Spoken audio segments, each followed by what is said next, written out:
The galaxy was in chaos. Ships from all over the human Federation sped through space, dodging explosions and flashing lights as they tried to fight off the core, an alien species known for their strength, aggression, and thirst for conquest. The core had been raiding human colonies for months, and the Federation had been struggling to keep up. But Captain Tara Briggs wasn't one to give up easily. Tara stood on the bridge of her ship, the Phoenix, her eyes focused on the screen in front of her. Outside, the battlefield was a mess of flashing lights and violent bursts of energy as the Federation's fleet clashed with the core. Her mission was clear. She needed to protect the human colonies from the invaders, no matter the cost. "Captain, incoming fire," shouted her communications officer, a young man named Mark.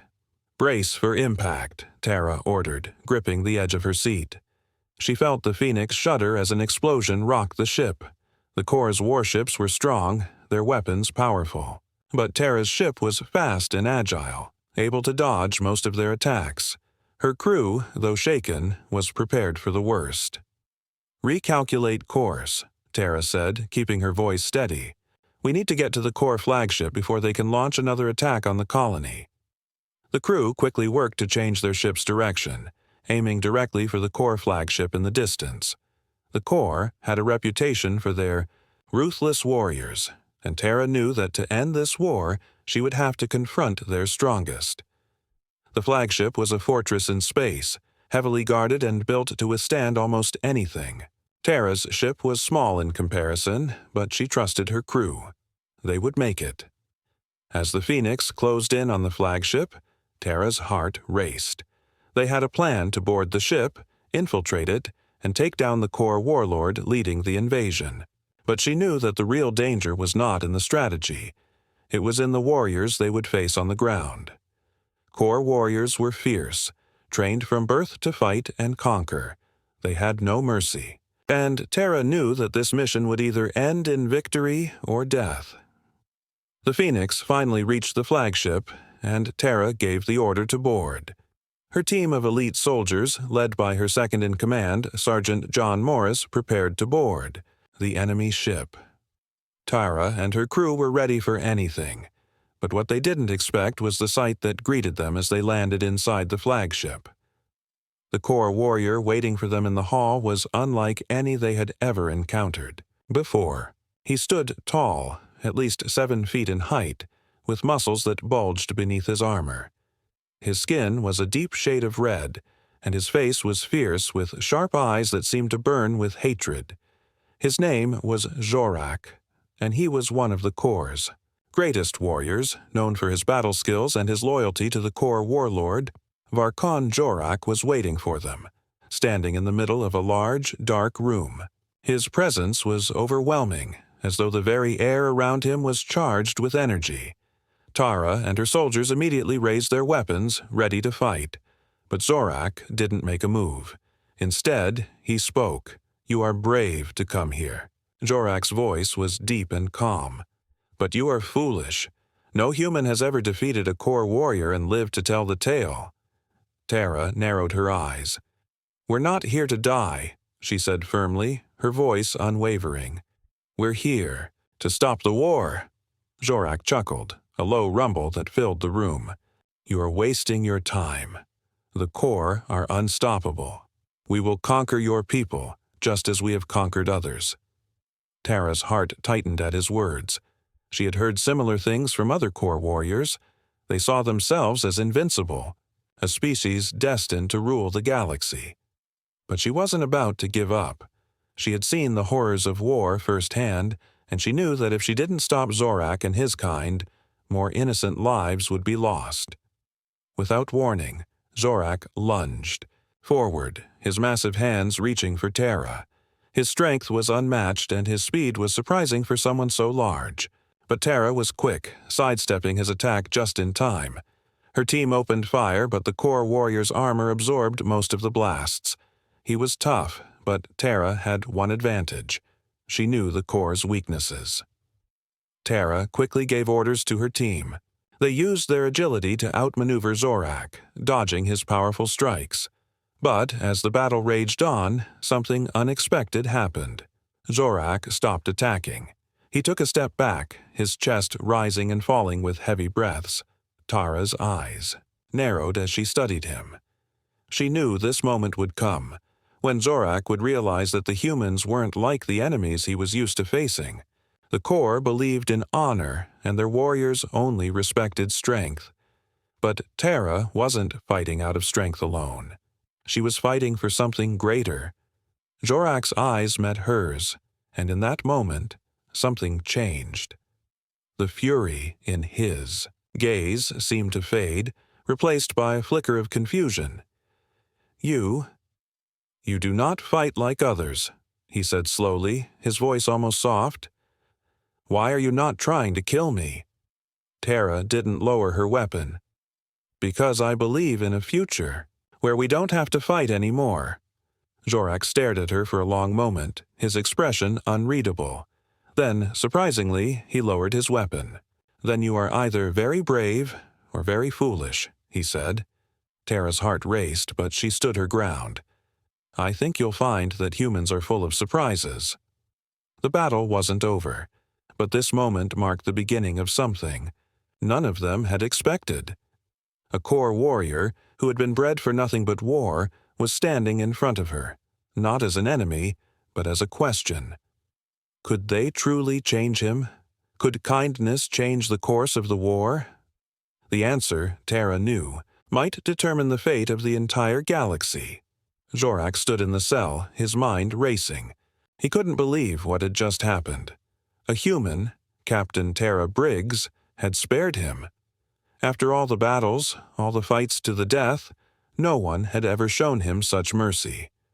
Corps warriors were raised to believe that mercy was a weakness, something that could destroy a warrior's honor. Yet here he was, alive. His pride burned with anger, but a small part of him wondered, could there be more to this than just weakness? The cell around him was simple, cold metal walls with no windows. There was a single cot in the corner, a small table, and a chair. His arms were bound, not because he could not break the restraints, but because the humans feared what he could do if he were free. He could feel the tension in the air, the eyes of the humans watching him through cameras. But they didn't know the Corps like he did. He knew their fear, their strength, their pride. Zorak had been one of the finest warriors among his people, known across the galaxy for his skill in battle. He had conquered worlds, taken down enemies twice his size, and led many successful campaigns. But he had never been captured. Never had he been treated like this. It was strange being locked up like this. Back home, Zorak would have fought to the death rather than face such an insult. The shame of being taken prisoner was almost too much to bear. Yet here he was, alive, his hands shaking, not from weakness, but from the confusion that ran through him. The door to his cell opened with a soft hiss, and Captain Tara Briggs stepped inside. She was the one who had spared him, who had shown kindness when others would have simply killed him. Zorak didn't know what to think about her. She wasn't like the other humans he had encountered, who were quick to show fear or hatred toward the Corps. Tara Briggs was different. She wasn't afraid of him, and that made him nervous. Tara walked slowly toward him, her footsteps echoing in the quiet room. She had a calm, controlled manner, and Zorak could see the strength in her eyes. There was no fear in her gaze. He wasn't afraid of the great Corps warrior. No, she looked at him as if he were something more than just a tool of war. Zorak felt a strange sense of frustration well up inside him. Why hadn't she killed him? He was her enemy, the very reason her people were suffering. Yet she had spared him. He wanted to be angry, to lash out, but a part of him didn't want to. That part confused him even more. "You look troubled," Tara said, her voice gentle but firm. "You've been through a lot, Zorak. I understand that, but you don't have to stay angry." Zorak's eyes narrowed. "I am not angry," he said, his voice cold. "I am dishonored. I am a warrior. I should have died in battle, not been taken prisoner like some animal." Tara nodded as if she understood. "I can see why you would think that. But you're not just a warrior, Zorak. You're a person. You have a choice. Zorak clenched his fists, his pride fighting against the words she spoke. A choice? There is no choice for the Corps. We live for battle, for victory, for honor. To show mercy is to lose everything. Tara didn't flinch. She seemed to expect this. I understand your code, but what if there's more to life than just fighting? What if there's a way to end this war, to make things better for both our people? Zorak laughed bitterly, shaking his head. You are foolish. Your people are weak. The Corps are unstoppable. We will take your planets, your colonies. Nothing you do can stop us. Tara didn't raise her voice. She simply stood there, meeting his gaze. You're wrong, Zorak. The war will only end when both sides stop fighting, and that starts with people like you. You have a choice to make. You can keep fighting, or you can help us find another way. Zorak looked away. The idea of peace felt distant, impossible. The Corps had never known peace. All his life he had been trained to fight, to conquer, to destroy. That was the way of his people. That was how he gained honor. But now, faced with a human who didn't want to kill him, the truth was starting to dawn on him. Maybe there was another way. Maybe. No. Zorak muttered, shaking his head as if trying to push the thought away. I am a warrior. I will die a warrior's death, not this. Tara stepped closer, her voice soft. You don't have to die, Zorak. You don't have to live for war. There's more to life than just fighting. I'm not asking you to give up everything you are. I'm asking you to see that there's another way. Zorak felt the weight of her words. They didn't sit well with him, but they didn't feel wrong either. He had been trained to believe that peace was for the weak, that honor could only come through battle. But now, looking at this human, this captain who had spared his life, he felt something stirring inside him, something he hadn't felt in years. Was it possible? Could there really be a way to stop the endless fighting? Could he, Zorak, warrior of the Corps, find honor in something other than battle? He didn't know, but one thing was certain. Tara Briggs had shown him something he had never expected to see, a glimpse of hope. And for the first time, Zorak wasn't sure which path to take. Days passed, and the silence between Zorak and Captain Tara Briggs grew heavier. Zorak sat in his cell, his thoughts constantly circling around her words. It was strange to him, this feeling of uncertainty. He had always known what was right and what was wrong, what was honorable and what was not. But Tara's actions, her calm demeanor, made him question everything he had ever been taught. The more he thought about it, the more he realized that he didn't have the answers. His entire life had been devoted to the core way of war, to the idea that strength was everything. Yet there was something different about the way Tara looked at him. It wasn't with fear or hatred, but with a kind of quiet understanding that he couldn't shake. Zorak often found himself staring out the small window of his cell, watching the stars pass by. In the distance, he could see the flickering lights of human ships, all of them moving toward their next battle. A part of him knew that if he were free, he would be on one of those ships, ready to fight.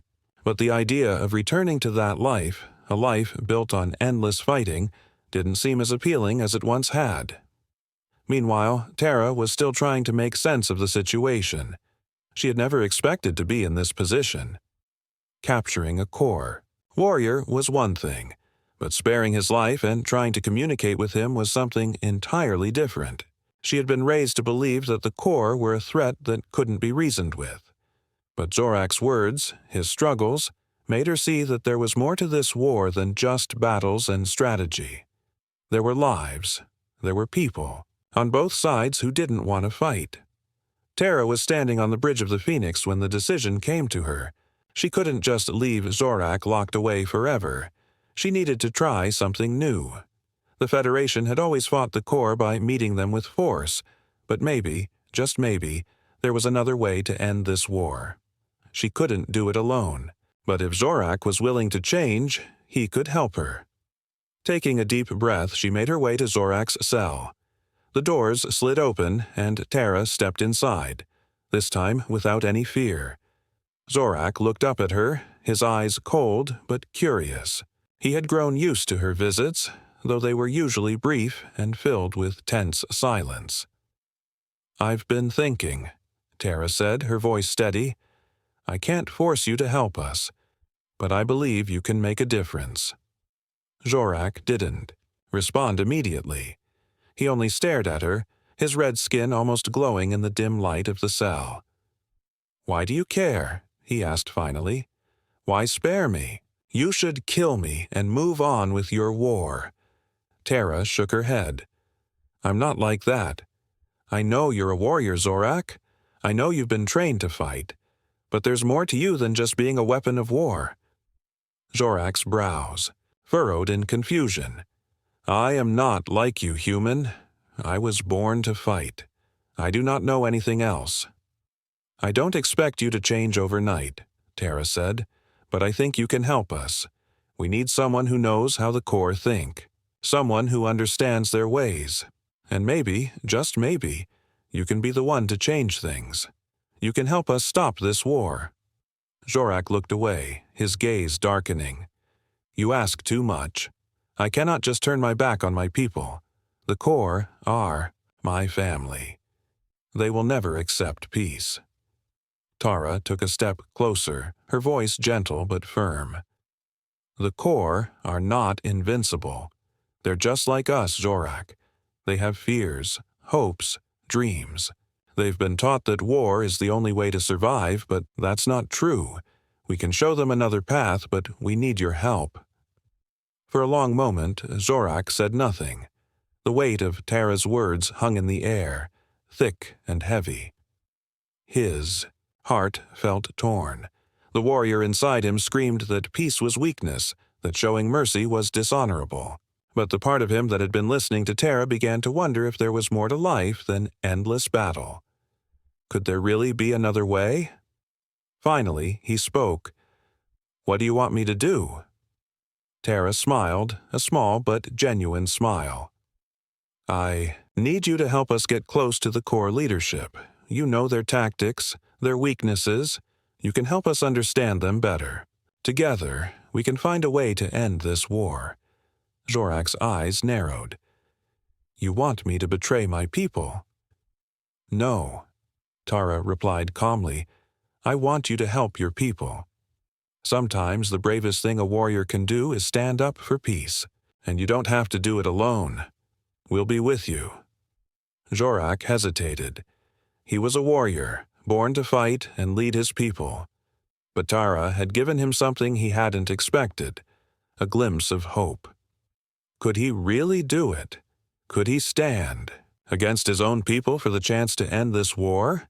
He didn't know the answer yet, but for the first time in his life, he was beginning to think it might be possible. "I will help you," Zorak said quietly. "But understand this, human. If this goes wrong, I will not hesitate to fight for my people. I will fight for my honor." Tara nodded, her expression serious. "I understand, but we won't let it come to that. Together, we'll find a way." As she left the cell, Zorak stood there, watching her go. His mind was spinning, his thoughts battling against one another. For years, he had known nothing but war. It had been his purpose, his life. But now, Tara had shown him another path, one he never thought possible. He wasn't sure where this path would lead, but for the first time in a long time, Zorak felt a flicker of hope. He wasn't just a warrior anymore. He was something more, something that might just change the future of both the Corps and the humans. The days following Zorak's decision to help were filled with tension. Tara's crew was unsure. They had been at war with the Corps for so long that trusting one of their greatest warriors seemed impossible. Many of them wanted to lock Zorak away again, or worse, put him down. But Tara had convinced them to give him a chance. She believed that Zorak could be the key to ending the war. Zorak, for his part, was uncertain. Every day he felt the weight of his people's expectations pulling him back toward the life he knew, one of battle, honor, and loyalty to the core. But when he looked at Tara, when he listened to her words, something inside him began to shift. It wasn't easy. He was torn between the warrior's code he had lived by for his entire life and the new path Tara was offering. One evening, Tara found herself standing outside Zorak's cell again, the familiar sound of her boots echoing in the quiet halls of the Phoenix. This time, her heart was heavy. She knew that the warlord Varkon, the leader of the Corps, was planning something devastating. If Zorak didn't help them understand the Corps' next move, it could mean the end for the human colonies. She had no time to waste. Tara took a deep breath and entered the cell. Zorak was sitting on the cot, his back to the door, staring at the floor. He didn't look up as she entered. "Zorak," Tara said quietly, "we need your help." He slowly turned his head to face her. His expression was unreadable, but she could see the conflict in his eyes. "You humans always need something. Why is it always war?" Tara walked closer to him, her voice soft but filled with urgency. "It's not just war. This time, it's about survival. The Corps have a weapon that could destroy entire planets. We don't have much time to stop them. You're the only one. Who can help us?" Zorak's eyes narrowed. He had been expecting this, but it didn't make the request any easier. "And you think I can stop Varkon? A mere warrior like me?" "You're not just a warrior," Tara replied, stepping closer. "You're a key to understanding the Corps. You've seen things we haven't. You know how they think." For a moment, Zorak said nothing. He looked down at his hands, as if weighing her words. Tara could see his struggle. The Corps were his people. They were his family, and betraying them for the humans was something no Corps warrior would ever do. But Zorak had already begun to question that belief. He didn't want endless fighting. He didn't want to live in a galaxy where destruction was the only way to survive. "I don't know if I can help you," Zorak said finally, his voice rough. "The Corps follow a code. Honor, strength, loyalty. If I turn against them, I am nothing." Tara knelt down beside him, looking into his eyes. "But what if that code is wrong? What if there's another way? You don't have to be a tool of war. You can be something more." Zorak stared at her, his face a mask of inner turmoil. "I was raised to be a warrior. My whole life has been about fighting, winning, and proving my worth. What would I be if I gave that up? What would I be if I helped you?" Tara reached out, placing a hand gently on his shoulder. "You would be a person, someone who chose a better future, not just for yourself, but for both our people. You would be a hero." For a long time, Zorak didn't respond. He closed his eyes and exhaled slowly, his thoughts a whirlwind. Part of him wanted to stay true to the Corps, to fight for the honor of his people, but another part of him saw the truth in Tara's words.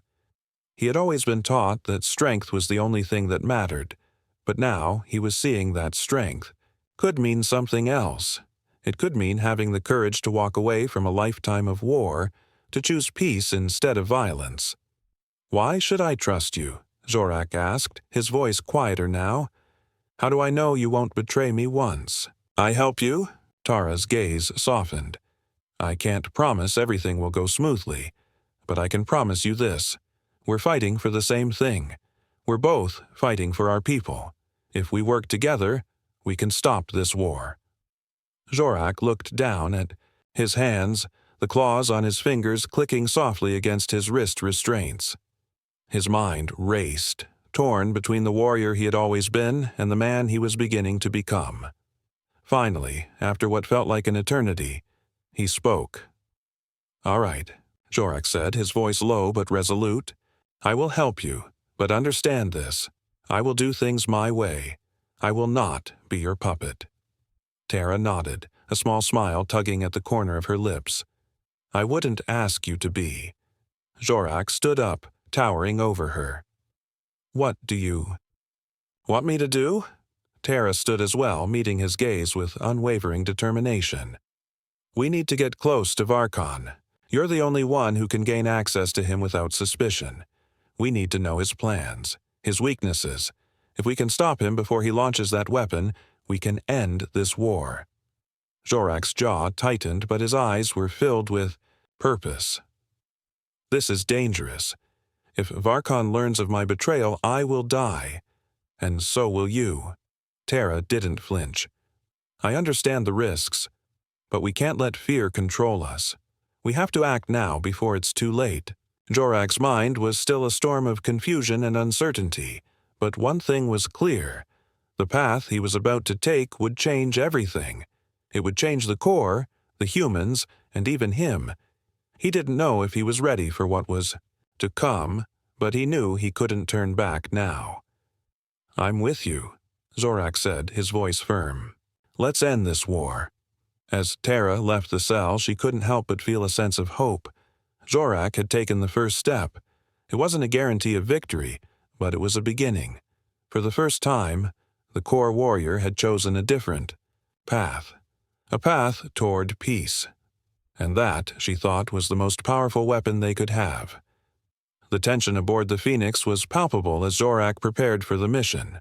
The crew was on edge, uncertain about trusting a former enemy, but Tara remained determined. She knew that Zorak was their best chance at stopping the war. If he could get them close enough to Varkon, the core warlord, they might be able to sabotage the weapon that could destroy entire human colonies. The weight of the mission rested heavily on Zorak's shoulders. Zorak stood in the briefing room, his large form towering over the table where Tara and her officers gathered. He wore the standard human outfit that had been provided to him.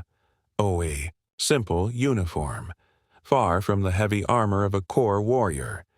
It felt wrong to him, like he was stripping away part of his identity, but he understood why it was necessary. In this mission, he had to blend in. He couldn't afford to look like the fierce core warrior he was, or he would attract too much attention. Tara's voice broke through his thoughts. The core are SRR, and now it was time to put that knowledge to use. But just as he reached the console, something unexpected happened. Varkon's eyes narrowed, and he stood up from his chair. "Zorak," he said, his voice low and dangerous. "I don't believe you're here just to deliver these humans to me." Zorak's heart skipped a beat. The warlord's suspicion was growing, but it wasn't too late. He had to think quickly. With a sharp motion, Zorak lunged toward the control panel and ripped it out of its place, sending sparks flying. At the same time, Tara and the others drew their weapons, targeting the core soldiers who had begun to move toward them. Chaos erupted. The core soldiers rushed to defend their warlord, but Zorak was already on the move. He fought with the same deadly skill he had used in countless battles before, but now there was something different in his eyes. He wasn't fighting for war anymore. He was fighting for something greater. Varkon shouted orders, but it was too late. The weapon that had once seemed so powerful now stood useless, disabled by Zorak's quick thinking. The core soldiers, realizing the weapon was no longer functional, hesitated for just a moment, long enough for Tara and her team to overpower them. In the middle of the chaos, Zorak turned to Tara, his eyes filled with a mixture of exhaustion and relief. "It's done," he said, his voice hoarse. Tara nodded, a smile breaking through the tension. "We did it. The war is over." But Zorak knew the battle was far from won. This was only the beginning. The core would have to choose whether to continue the fight or accept the peace that had been offered. But one thing was certain. Zorak had changed the course of history, and with Tara's help, he had shown that even the fiercest warriors could choose a different path. The core flagship was a strange, silent place after the chaos. The hum of the ship's systems seemed louder now, filling the empty spaces where fighting had once erupted. Zorak stood at the center of the command room, staring at the debris around him. The weapon that had once been a tool of destruction was now nothing more than a pile of broken wires and damaged machinery.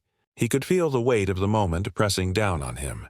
He had just made a choice that could change everything. Tara approached him quietly, her footsteps almost silent on the cold metal floor.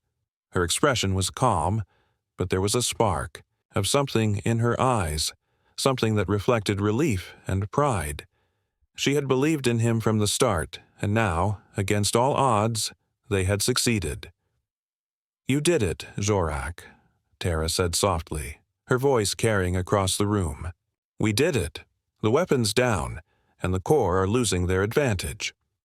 Zorak nodded slowly, but his mind wasn't at ease. There was still so much left to do.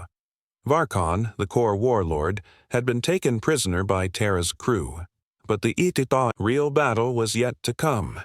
It wasn't just about disabling a weapon, it was about convincing the Corps leadership to accept peace. That would be the hardest part.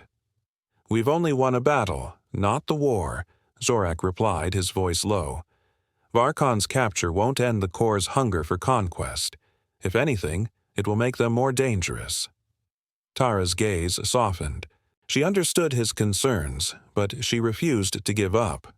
"That's why we need you, Zorak. You've lived among them. You know their traditions, their mindset. If we're going to end this war, we need to convince them that it's in their best interest to stop fighting." Zorak glanced toward the cell where Varkon was being held. The warlord was still alive, but that was more than anyone had expected. He had been a force of destruction, a symbol of the Corps' relentless will to conquer. But now, with his weapon destroyed and his forces in disarray, Varkon's position was weakening. The Corps would soon realize that their strength alone couldn't guarantee victory. "I'm not sure they'll listen," Zorak said, shaking his head. "The Corps don't value mercy. They value strength, dominance, and the right to rule. They will see my actions as betrayal, not a chance for peace." Tara walked closer, stopping just a few feet away from him. "Then we need to show them what true strength is. You've seen it, Zorak. You've seen what a warrior can do when they choose something better than fighting. It's not weakness to seek peace. It's the bravest thing anyone can do." Zorak stood in silence for a moment, his mind conflicted. He had always believed that the strongest warriors were those who fought and conquered. But now, after everything he had seen and experienced, he wasn't so sure. Was it truly strength to fight to the last breath? Or was it stronger to step away from war and seek something better? He thought about the humans he had met, people like Tara who fought not for glory, but for a future where both sides could survive. He thought about his people, the Corps, and the long years of bloodshed that had come with their endless war. What if there was a different path? A path where both species could live in peace? "I'll try," Zorak said finally, his voice firm. "I will speak to the Corps leaders, but I can't promise anything. The Corps will never see weakness as strength." Tara placed a hand on his shoulder, giving him a supportive smile. "I'm not asking you to change their minds alone. We'll do this together. If you can show them that peace is possible, that it's stronger than war, we might just make a difference." Zorak nodded, his mind already racing with possibilities. The road ahead would be dangerous. Convincing the Corps leaders to abandon their way of life wouldn't be easy, but there was a part of him that was beginning to believe it was possible. Perhaps they had all been wrong. Perhaps peace was not a fantasy, but a real choice. And if he could be the one to help lead his people to that choice, it would be the greatest victory of all. The journey to the Corps Council was long and tense. Zorak led the group through the ship's halls, his footsteps heavy with the knowledge of what lay ahead. The Corps leaders, the ones who controlled the fate of his people, were waiting for them. They had called for a meeting to discuss Varkon's capture and the destruction of the weapon. Zorak wasn't sure what to expect. He knew his people would demand answers, and they would not take kindly to his betrayal. As they entered the council chamber, Zorak's heart pounded. The room was large, filled with the powerful figures who ruled over the Corps Empire. They were Silent as he and Tara stepped in, their cold eyes staring at the traitor among them. There was no warmth in their gaze, only judgment and suspicion. Jorak, one of the council members, a tall Kor with silver markings on his face, said, his voice filled with authority, "You have returned, but we are not pleased with your actions. You have betrayed your people, your honor." Jorak stood tall, his shoulders squared. He had known this moment would come. "I have not betrayed my honor," he replied, his voice steady. "I have chosen a different path, one that leads to peace. The war we've been fighting has no end. It only brings death and destruction. It is time to stop." The council member scoffed. "Peace? You speak of weakness, Jorak. Our strength is what defines us. Without our strength, we are nothing." Tara stepped forward, her voice strong and confident. "Your strength isn't in war. Your true strength is in choosing to protect your people, to end the cycle of destruction. We've shown you that peace is possible. We've shown you that there is a way forward without war." The council members exchanged glances, murmuring among themselves. Jorak could feel the tension in the room. He knew that their decision would determine the future of his people. He could only hope that, in the end, they would choose a different path. "Think about what you've lost," Jorak said, his voice quiet but powerful. "Think about the lives we've destroyed. Is this the future you want for the Corps? A future of endless war? Or can we choose something different?" For a long moment, there was silence. Then, finally, the silver-marked Corps spoke again. "You speak of peace, Jorak. Perhaps there is more to your words than we have seen. We will listen to your proposal. But know this: if peace fails, we will return to war, and we will not hesitate to destroy anyone who stands in our way." Jorak met his gaze without fear. "If peace fails, then we will have fought for the right cause. But I believe it won't fail. We are stronger together." The atmosphere in the council chamber was thick with tension. Jorak stood in the center of the room, surrounded by the Corps leaders, his former people. Tara was by his side, her presence a quiet reminder that this moment was more than just about one warrior's decision. It was about the future of two civilizations, the fate of the galaxy, and the possibility of peace. The Corps Council, with their sharp eyes and stoic expressions, had been listening to Jorak's words. His argument for peace had shaken some of them, but others were still unsure. The Corps had lived by the sword for generations.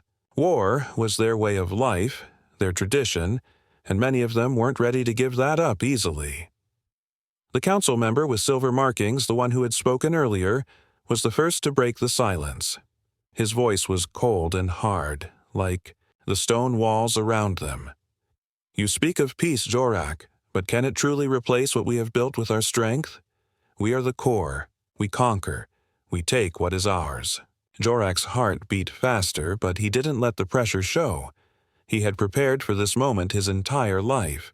He had once believed the Corps' way was the only way, but now he understood that peace could be stronger than war. He had seen it with his own eyes, how humans, weak in numbers and strength, had shown the courage to protect their people, to fight not for dominance, but for the future. "We are stronger than you think," Jorak said, his voice steady, but filled with conviction. "True strength isn't just in battle. It's in the ability to protect, to choose something better than endless fighting. The Corps have the power to rule, but with that power comes responsibility. We can choose peace. We can build a future, not just for ourselves, but for the galaxy." The council members exchanged looks. There was hesitation in their eyes, but also something else, a glimmer of doubt. Jorak could see it. Maybe, just maybe, they were beginning to understand. The Corps were warriors, yes, but they were also people, and people could change. Tara stepped forward then, her voice strong and clear. "The weapon that Jorak helped destroy was a symbol of your strength, but the destruction it could have caused would have brought nothing but pain. There is no honor in causing that kind of suffering. We don't have to be enemies. We can be allies. Together, we can stop this cycle of violence." For a moment, no one spoke. The room was filled with a tense quiet, and Zorak could feel the weight of their gaze on him. It was as if they were searching for something that would make them believe in Terra's words, something that would convince them that peace was worth fighting for. Then the silver-marked council member spoke again, but this time his voice was softer, less certain. "And if we choose peace, what then? What happens to the core who live for war? What happens to those who refuse to accept this change?" Zorak stood tall, his chest rising with each breath. He had fought many battles, faced enemies who were far stronger than him, but this was different. This was a battle for his people's future, a battle for the soul of the core. "We will fight for peace," he said. "Those who resist will have to understand that peace isn't a sign of weakness, it's a sign of strength. We can change, and we must change, for the sake of everyone." There was a long silence. Zorak could feel the tension building, but he didn't look away. He had made his choice, and now it was time for the core to make theirs. Finally, the silver-marked council member nodded, a slow, deliberate motion. "Perhaps there is some truth in your words, Zorak," he said, his voice thoughtful. "We have fought for so long, it is hard to imagine anything else. But you are right. Strength is not just about battle. It is about survival. And if we continue this war, we will have nothing left to survive for." Zorak's heart skipped a beat. It was a small victory, but it was enough. The council was listening. They were beginning to see that peace wasn't just a dream. It was a choice, and it was a choice they could make. Terra stepped forward, her hand on Zorak's shoulder, a silent show of support. "We don't have to fight anymore," she said. "We can find a way to coexist. We can build a future where both our peoples live in peace." The room fell silent again, but this time the silence felt different. It wasn't filled with judgment or uncertainty. It was filled with hope. Zorak could feel it. A shift in the air. A sense of possibility that hadn't been there before. The silver-marked council member turned to the others, speaking in their language, his voice low but steady. The rest of the council listened intently, and for the first time, Zorak saw a glimmer of agreement in their eyes. The core weren't ready to give up everything they had known, but they were ready to listen. They were ready to consider peace. After a long moment, the silver-marked council member looked back at Zorak. "We will give this a chance," he said, his voice resolute. "We will work with you, Zorak. Together, we will find a way to end this war. But know this: if peace fails, we will not hesitate to fight again." Zorak nodded, his chest swelling. "With pride. I will do everything in my power to make sure peace doesn't fail." Terra smiled, a genuine, heartfelt smile. She had believed in Zorak from the beginning, and now she could see that her faith had been rewarded. They had won the council's support, and with it, a chance for peace. As the council meeting ended, Zorak and Tara stood side by side, knowing that their work was far from over. The road ahead would be difficult. There would be those among the core who resisted, who clung to the old ways. But now, they had a foundation to build on, a foundation of hope, understanding, and the belief that peace was not just possible, but worth fighting for. Zorak turned to Tara, his eyes filled with gratitude. "Thank you," he said quietly. Tara looked at him, her eyes bright with pride. "No, Zorak. Thank you. You've done more than you know." For the first time, Zorak smiled. It was a small smile, but it was enough. He had made a difference. And together, with Tara by his side, he would help lead his people into a new future, one of peace, not war.